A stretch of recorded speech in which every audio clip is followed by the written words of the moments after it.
Hello guys, welcome to my channel AR Study. তো আজি মই চাইল্ড ডেভেলপমেন্ট আৰু পেডাগজিৰ ওপৰত কেইটামান কোশ্চেন আলোচনা কৰিম। মানে ইম্পৰ্টেণ্ট কোশ্চেন কেইটামান আলোচনা কৰিম। যিসকলে মোৰ চেনেলটো সাবস্ক্ৰাইব কৰা নাই সাবস্ক্ৰাইব কৰিব, লাইক কমেন্ট কৰিব আৰু শ্বেয়াৰ কৰিব ভিডিঅ'বিলাক। আজি মই চাইল্ড ডেভেলপমেন্ট আৰু পেডাগজিৰ ওপৰত আলোচনা কৰিবলৈ ওলাইছো। প্ৰশ্ন নম্বৰ 1, দৈহিক বিকাশৰ গতি অতি ক্ষিপ্ৰতৰ হয়। অপশন ক কৈশোৰ কালত, খ বাল্যকালত, গ বয়স্ক অৱস্থাত, খ শৈশৱ কালত। তো শুদ্ধ উত্তৰটো হ'ল খ শৈশৱ কালত। কোশ্চেন নম্বৰ 2, শিশুৰ ভাৱ চিন্তা একান্ত ব্যক্তিকেন্দ্ৰিক বাবেই শিশুবোৰ। অপশন ক সমাজকেন্দ্ৰিক, খ পৰিয়াল কেন্দ্ৰিক, গ বিদ্যালয় কেন্দ্ৰিক, খ আত্মকেন্দ্ৰিক। তো ইয়াৰ শুদ্ধ উত্তৰটো হ'ল খ আত্মকেন্দ্ৰিক। কোশ্চেন নম্বৰ 3, শিশুসকলৰ যৌন জীৱন থাকে বাবে ইয়াক কোৱা হয়। ক বিপৰীত লিংগকামিতা, খ সমকামিতা, গ আত্মকাম প্ৰৱণতা, খ এটাও নহয়। তো ইয়াৰ শুদ্ধ উত্তৰটো হ'ল গ আত্মকাম প্ৰৱণতা। কোশ্চেন নম্বৰ 4, জন্ম হোৱাৰ পৰা নাৰী সংযোগ বিচ্ছিন্ন নকৰালৈকে এটা শিশুক কোৱা হয়। ক নৱজাত, খ সদ্যজাত, গ কেঁচুৱা, খ শিশু। তো ইয়াৰ শুদ্ধ উত্তৰটো হ'ল খ সদ্যজাত। নেক্সট কোশ্চেন নম্বৰ 5, প্ৰাক স্কুল পৰ্যায় আৰম্ভ হয়। ক শৈশৱ কালত, খ বাল্যকালত, গ কেঁচুৱা কালত, খ কৈশোৰ কালত। তো ইয়াৰ শুদ্ধ উত্তৰটো হ'ল ক শৈশৱ কালত। কোশ্চেন নম্বৰ 6, নৱজাত শিশুৰ সকলোবোৰ ক্ৰিয়া আচৰণেই হ'ল। ক মানসিক প্ৰয়োজনমুখী, খ নৈতিক প্ৰয়োজনমুখী, গ আধ্যাত্মিক প্ৰয়োজনমুখী, খ দৈহিক প্ৰয়োজনমুখী। তো ইয়াৰ শুদ্ধ উত্তৰটো হ'ল ঘ দৈহিক প্ৰয়োজনমুখী। কোশ্চেন নম্বৰ 7, লিংগ ভেদে বিকাশৰ গতি হয়। অপশন ক সমান, খ কম, গ স্তব্ধ, খ বেলেগ বেলেগ। তো ইয়াৰ শুদ্ধ উত্তৰটো হ'ল ঘ বেলেগ বেলেগ। কোশ্চেন নম্বৰ 8, মানুহৰ বিকাশক 4টা স্তৰত বিভাজন কৰা প্ৰথম গৰাকী দাৰ্শনিক আছিল। অপশন ক ৰুছো, খ ৰাইবান, গ আৰ্নেষ্ট জোন্স, খ ফ্ৰুৱেল। তো ইয়াৰ শুদ্ধ উত্তৰটো হ'ল ক ৰুছো।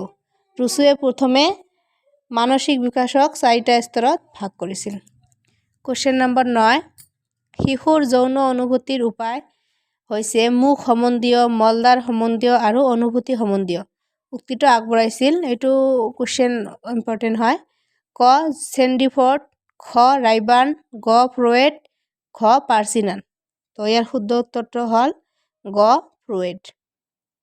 কোশ্চেন নম্বৰ 10, সুস্থ দেহাতহে সুস্থ মনৰ সৃষ্টি হয়, খ দেহৰ সৃষ্টি হয়, গ স্বাস্থ্যৰ সৃষ্টি হয়, খ ব্যক্তিত্বৰ সৃষ্টি হয়। তো ইয়াৰ শুদ্ধ উত্তৰটো হ'ল ক মনৰ সৃষ্টি হয়। কোশ্চেন নম্বৰ 11, ব্যক্তিৰ দৈহিক সুস্থতাক দৈহিক স্বাস্থ্য আৰু মানসিক সুস্থতাক কোৱা হয়। ক মনোৰোগ, খ মানসিক স্বাস্থ্য, গ ভাববৃদ্ধি, খ বিমূৰ্ত ভাববৃদ্ধি। তো ইয়াৰ শুদ্ধ উত্তৰটো হ'ল খ মানসিক স্বাস্থ্য। নেক্সট কোশ্চেন নম্বৰ 12, শিশুৰ আৱেগিক জীৱনৰ সুস্থ বিকাশৰ বাবে অতিকৈ প্ৰয়োজন। ক পুৰস্কাৰৰ, খ শাস্তিৰ, গ মৰমৰ, খ ঘৃণাৰ। তো ইয়াৰ শুদ্ধ উত্তৰটো হ'ল গ মৰমৰ। কোশ্চেন নম্বৰ 13, বিদ্যালয় এখনে প্ৰধানকৈ সমস্যা সমাধান কৰিব পাৰে। ক শিক্ষকৰ, খ শিক্ষাৰ্থীৰ, গ পৰিয়ালৰ, খ সমাজৰ। তো ইয়াৰ শুদ্ধ উত্তৰটো হ'ল খ সমাজৰ। কোশ্চেন নম্বৰ 14, অসম প্ৰাথমিক শিক্ষা আইনখন প্ৰণয়ন কৰা হৈছিল। ক 1911 চনত, খ 1920 চনত, গ 1926 চনত, খ 1923 চনত। তো ইয়াৰ শুদ্ধ উত্তৰটো হ'ল অপশ্যন নম্বৰ গ 1926 চনত। কোশ্চেন নম্বৰ 15, বুনিয়াদী শিক্ষা আঁচনি গঠন কৰা হৈছিল। ক 1935 চনত, খ 1937 চনত, গ 1938 চনত, খ 1940 চনত। তো ইয়াৰ শুদ্ধ উত্তৰটো হ'ল 1937 চন। বুনিয়াদী শিক্ষাটো 1937 চনত আঁচনি গ্ৰহণ কৰা হৈছিল, এইটো মনত ৰাখিব। কোশ্চেন নম্বৰ 16 শিক্ষাৰ অধিকাৰ আইন 2009 খন ভাৰতত বলবৎ হৈছিল ক 2009 চনৰ 1 এপ্ৰিলত খ 2010 চনৰ 1 এপ্ৰিলত গ 2009 চনৰ 5 জুনত খ 2010 চনৰ 5 জুনত ইয়াৰ শুদ্ধ উত্তৰটো হ'ল ক 2009 চনৰ 1 এপ্ৰিলত কোশ্চেন নম্বৰ 17 বিশ্বত পোনপ্ৰথমতে প্ৰাক প্ৰাথমিক শিক্ষানুষ্ঠান স্থাপন হৈছিল ব্ৰেকেনবাৰ্গ চহৰত ক অপশ্যন নম্বৰ ক 1830 চনত খ 1832 চনত গ 1835 চনত খ 1837 চনত তো ইয়াৰ শুদ্ধ উত্তৰটো হ'ল অপশ্যন নম্বৰ খ 1837 চনত কোশ্চেন নম্বৰ 18 শিশুৰ সৰ্বাংগীন বিকাশত মুখ্য ভূমিকা পালন কৰে ক ঘৰখনে খ বিদ্যালয়ে গ সমাজে খ পুথিভঁৰালে তো শিশুৰ সৰ্বাংগীন বিকাশত মুখ্য ভূমিকা পালন কৰে উত্তৰ হ'ব অপশ্যন নম্বৰ ক ঘৰখনে শিশুৰ বাবে মেইন কোশ্চেন নম্বৰ 19 শিক্ষাবিদ WM ৰাইবাৰ্ণে বিকাশৰ স্তৰক বিভাজন কৰিছিল ক 3টা স্তৰত খ 4টা স্তৰত গ 5টা স্তৰত ঘ 6টা স্তৰত তো ইয়াৰ শুদ্ধ উত্তৰটো হ'ল ঘ 6টা স্তৰত WM ৰাইবাৰ্ণে বিকাশৰ স্তৰক 6টা ভাগত ভাগ কৰিছিল কোশ্চেন নম্বৰ 20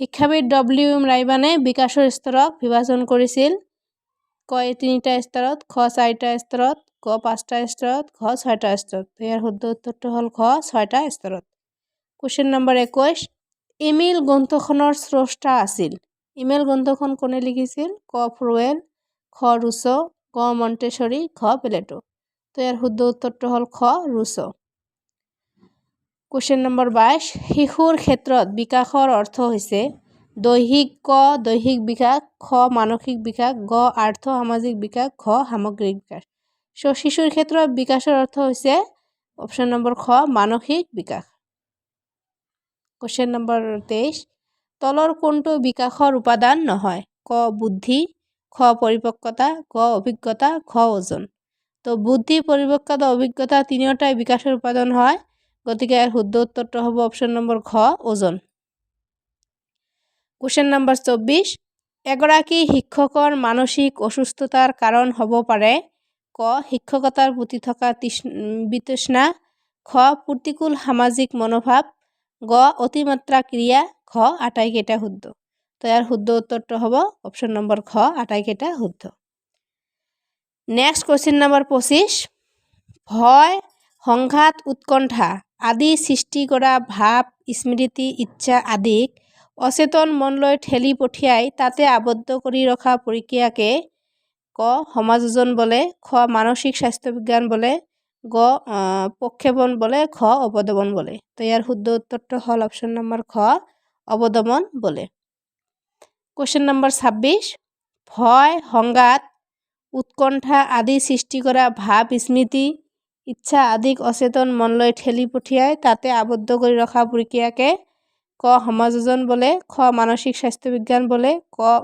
গ প্ৰক্ষেপণ বোলে ঘ অৱদমন বোলে তো এই শুদ্ধ উত্তৰটো হ'ল ঘ অৱদমন বোলে কোশ্চেন নম্বৰ 27 মানসিকভাৱে স্বাস্থ্যৱান ব্যক্তি এজনৰ লক্ষণ হ'ল ক পৰ্যাপ্ত পৰিমাণৰ নিৰাপত্তা অনুভূতি খ পৰ্যাপ্ত পৰিমাণৰ আত্মমূল্যায়ন গ বাস্তৱৰ লগত সম্বন্ধ ৰখাৰ দক্ষতা ঘ আটাইকেইটা শুদ্ধ তো ইয়াৰ শুদ্ধ উত্তৰটো হ'ল ওপৰৰ সবকেইটাই হয় গতিকে শুদ্ধ উত্তৰ হ'ব অপশ্যন নম্বৰ ঘ আটাইকেইটা শুদ্ধ কোশ্চেন নম্বৰ 28 মানসিক স্বাস্থ্য বিজ্ঞানৰ জন্মদাতা হ'ল ক জন লক খ WBR গ অনিষ্ট জোনছ ঘ চিৰিল বাৰ্ট তো মানসিক স্বাস্থ্য বিজ্ঞানৰ জন্মদাতা আছিল WBR গতিকে শুদ্ধ উত্তৰটো হ'ব অপশ্যন নম্বৰ খ WBR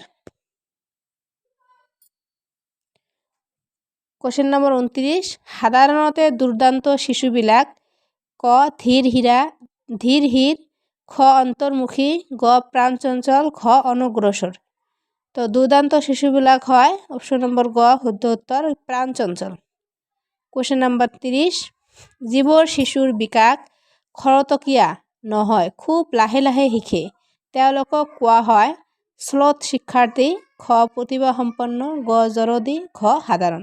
ইয়াৰ শুদ্ধ উত্তৰটো হ'ল অপশ্যন নম্বৰ ক শ্লথ শিক্ষাৰ্থী। কুৱেশ্যন নম্বৰ 31, অতিমাত্ৰা লাজুকীয়া আৰু ভয়াতুৰ শিশু এটাক ক'ব পাৰি, ক সাধাৰণ, খ সমস্যা জড়িত, গ অস্বাভাৱিক, ঘ অনগ্ৰসৰ। তো ইয়াৰ শুদ্ধ উত্তৰটো হ'ল অপশ্যন নম্বৰ খ সমস্যা জড়িত।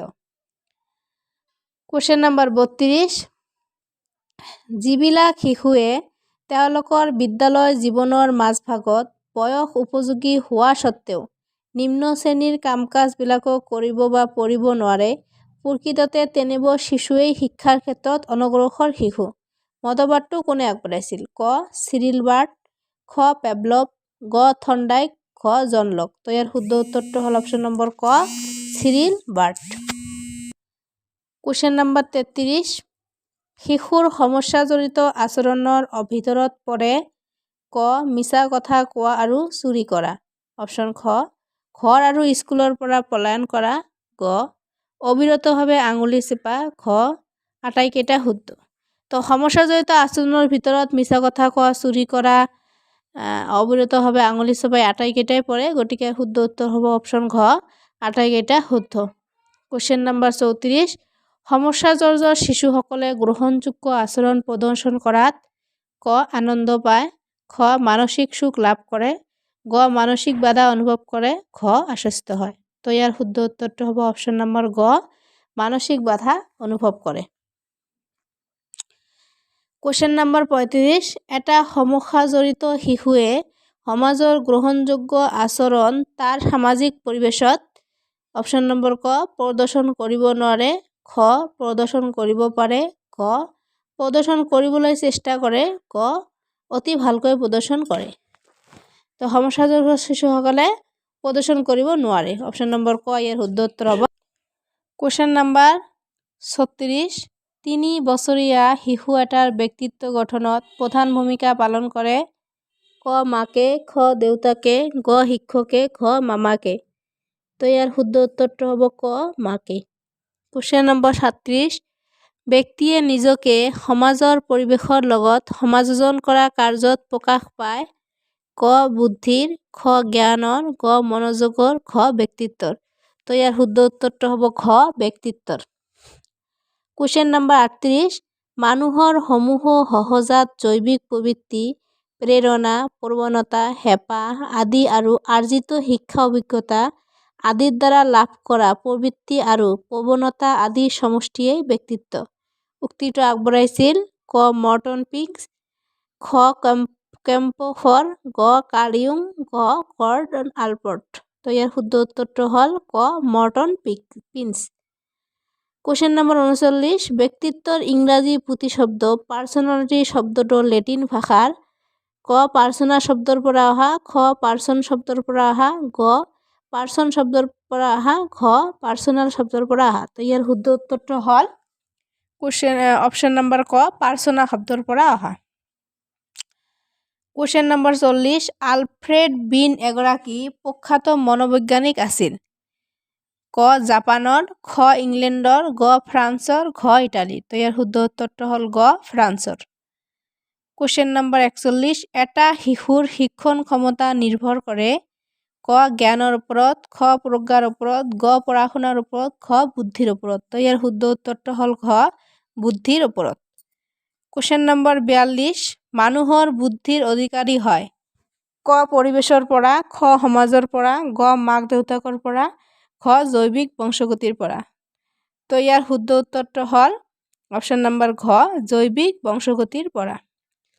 কুৱেশ্যন নম্বৰ 43, বুদ্ধি পৰিমাপনৰ প্ৰথম অভিজ্ঞাৰ উদ্ভাৱক আছিল, ক কলভিন আৰু চিৰিল বাৰ্ট, খ পিটাৰ চেণ্ডিফৰ্ড, গ আলফ্ৰেড বিন আৰু চাইমন, ঘ থৰ্ণ্ডাইক। তো ইয়াৰ শুদ্ধ উত্তৰটো হ'ল কুৱেশ্যন নম্বৰ গ অপশ্যন নম্বৰ গ আলফ্ৰেড বিন আৰু চাইমন। কুৱেশ্যন নম্বৰ 44, বুদ্ধিৰ প্ৰথম পৰীক্ষা নিৰ্ণয় কৰা হৈছিল, অপশ্যন ক 1900 চনত, খ 1902 চনত, অপশ্যন গ 1905 চনত, অপশ্যন ঘ 1907 চনত। তো ইয়াৰ শুদ্ধ উত্তৰটো হ'ল অপশ্যন গ 1905 চনত। কোৱেশ্যন নম্বৰ 45 বুদ্ধি হৈছে জীৱনৰ নতুন নতুন সমস্যা আৰু অৱস্থাবোৰ অনুকূলন কৰি তুলিব পৰা সাধাৰণ মানসিক ক্ষমতা। মতবাদটো আছিল ক ষ্টাৰ্ণৰ, খ বিনেৰ, গ চিলিবাৰ্টৰ, খ কলফিন। তো ইয়াৰ শুদ্ধ উত্তৰটো হ'ল অপশ্যন ক ষ্টাৰ্ণৰ। কুৱেশ্যন নম্বৰ 46 অভ্যাসক দ্বিতীয় স্বভাৱ বুলি অভিহিত কৰিছিল ক পাৰ্চিনানে, খ ডিউৱে, গ জেমছে, খ ৰাংকো। তো ইয়াৰ শুদ্ধ উত্তৰটো হ'ল অপশ্যন নম্বৰ গ জেমছে। কুৱেশ্যন নম্বৰ 47 অভ্যাস হ'ল ক অৰ্জিত আচৰণ, খ জন্মগত আচৰণ, গ সহজ আচৰণ, খ নকল আচৰণ। তো ইয়াৰ শুদ্ধ উত্তৰটো হ'ল ক আৰ্জিত আচৰণ।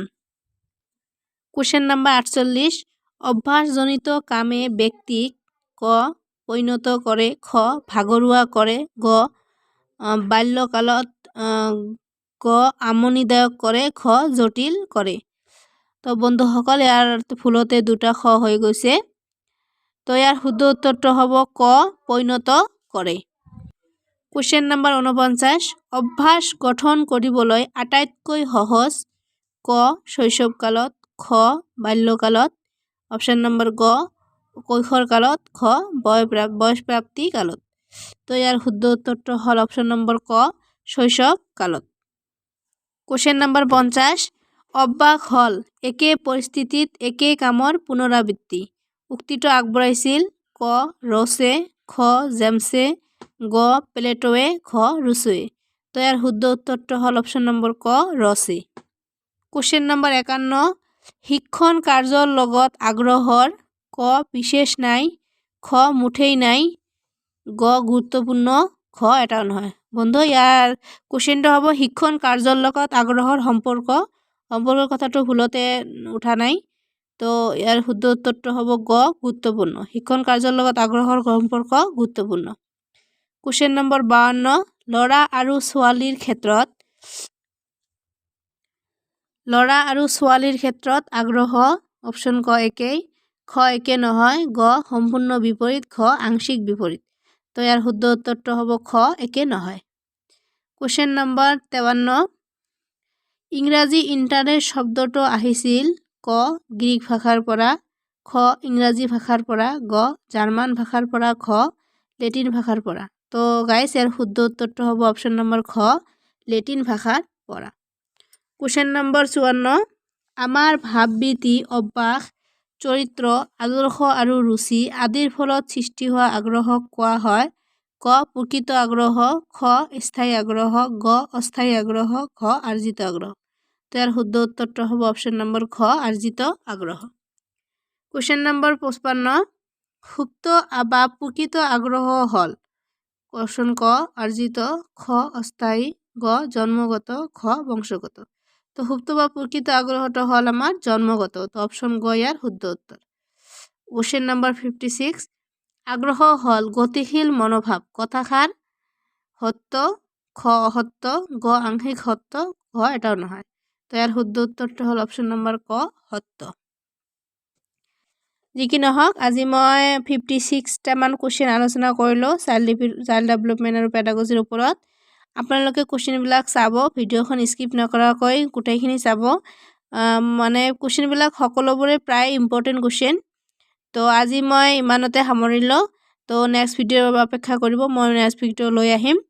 তো মোৰ চেনেলটো ছাবস্ক্ৰাইব কৰিব আৰু বেল আইকনটো দবাই দিব আৰু শ্বেয়াৰ কৰিব ভিডিঅ'বিলাক। ধন্যবাদ।